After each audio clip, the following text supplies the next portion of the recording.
最近生病的人真的好多，主要是季节交替，再加上2个连假的出游人潮，让全台湾的病毒大交流，包括了流感、呼吸道融合病毒等，都是广泛流行。共同的症状是咳嗽咳不停。医师提醒，流感可能会在1月达到流行高峰，新冠病毒也可能跟其他的呼吸道病毒合并流行。免疫力低的民众要尽早打疫苗。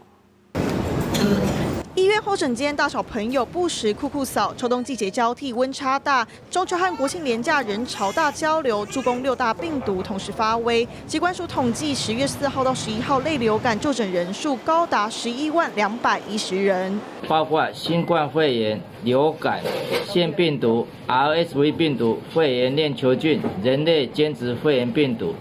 这些呼吸道感染的病毒，绝大部分都有咳嗽的症状。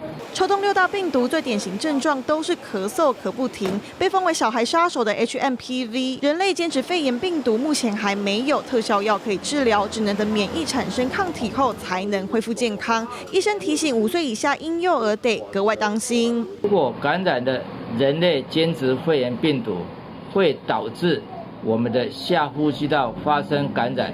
在小孩子有时候会发生细支气管炎，甚至导致气喘发作，或者是导致肺炎的并发症，会让你烧很久、咳很久，甚至会导致喘、呼吸困难。小儿科医生示警，台湾流感正处于流行期，预估在1月底达到高峰。新冠肺炎、流感、RSV 感染呼吸道融合病毒3种呼吸道病毒，则可能在秋冬季节出现合并流行情况。学龄前儿童抵抗力低下的民众，最好能及早接种疫苗。进纯综合报道。